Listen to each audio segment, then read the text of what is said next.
राष्ट्रहिताचा बुलंद आवाज, राष्ट्रप्रथम न्यूज। माननीय सभापती महोदय,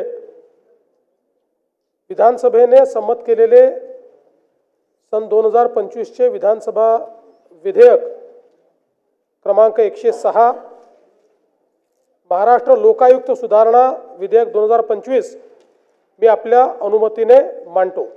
विधेयक मांडण्यात आले।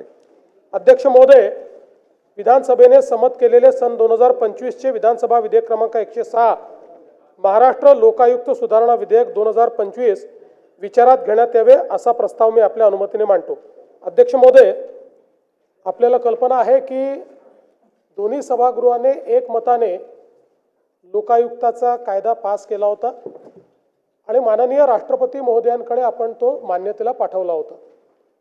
अतिशय महत्त्वाचा कायदा आपण केला। त्या कायद्यामध्ये मुख्यमंत्र्यासहित सगळ्यांना आपण लोकायुक्ताच्या अंतर्गत आणलं आणि हा ज्यावेळेस मान्यतेला गेला त्यावेळेस त्याला आता राष्ट्रपतींनी मान्यता दिली आहे, पण देताना त्यांनी 2 सुधारणा त्यात आपल्याला सुचवलेल्या आहेत, ज्या अतिशय अनुषंगिक सुधारणा आहे। त्यातली पहिली सुधारणा अशी आहे की अपॉइंटेड डेट ज्या आहेत त्या वेगवेगळ्या असल्या पाहिजेत। याचं कारण, आपण जर आज अपॉइंटेड डेट केली आणि कायदा अस्तित्वात आणला तर कायदा अस्तित्वात आल्यानंतर जुने लोकायुक्त राहत नाहीत आणि नवीन लोकायुक्ताच्या सिलेक्शनची वेगळी प्रोसेस या कायद्याने सांगितली आहे। त्यामुळे एक त्या ठिकाणी कायदेशीर प्रश्न निर्माण होतो की संस्था तयार झालेली आहे पण त्याच्यावर लोकायुक्त नाही आहेत आणि म्हणून त्याला 2 अपॉइंटेड डेट असतील।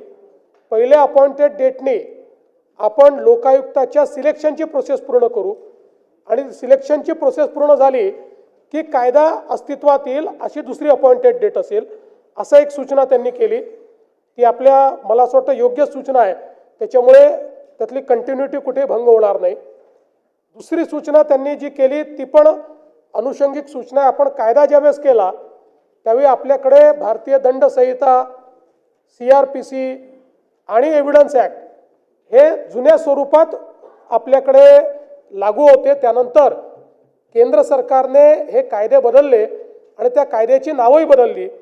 आता त्याचं नाव हे भारतीय दंड संहिता नाही आहे, भारतीय न्याय संहिता आहे। तर तेवढं नाव बदलण्याच्या संदर्भात त्या ठिकाणी आपल्याला सूचना केलेली आहे। आणि तिसरी सूचना जी केलेली आहे तीही अत्यंत महत्त्वाची आहे की केंद्रीय कायद्याने जे प्राधिकरण अस्तित्वात आलेले आहेत त्या प्राधिकरणावर जर राज्य सरकारने अधिकारी नियुक्त केला असेल तर तो अधिकारी देखील आपल्या लोकायुक्ताच्या कार्यकक्षेत येईल याची येईल अशी स्पष्टता त्यांनी आणलेली आहे। रेरा पण समजा रेरा केंद्राचा कायदा आहे पण त्याच्यावर अधिकारी अपॉइंट आपण करतो, तर तो एक प्रश्न निर्माण झाला होता की तो आपल्या लोकायुक्ताच्या कार्यकक्षेत येईल का, तर ते त्यांनी स्पष्ट केलं की आपल्या लोकायुक्ताच्याच कार्यकक्षेत तो येईल। त्यामुळे तोही एक आपण असे 3 अनुषंगिक बदलासहित एनी अपॉइंटेड असेल, स्टेटने जो अपॉइंट केला असेल तो ते सगळे येतील। तर मला वाटतं हे आपल्याला पाहिजेच होतं, त्याच्यामुळे ते त्यांनीच मान्य केलं आणि त्यांनी आपल्याला तसं सांगितलं आहे। अशा 3 अनुषंगिक फक्त सुधारणा याच्यामध्ये आपण करतोय। त्या केल्यानंतर पुन्हा राष्ट्रपतीकडे पाठवायची आवश्यकता नाही। त्यांनी आपल्याला सांगितलं की तुम्ही या सुधारणा करून लागू करा।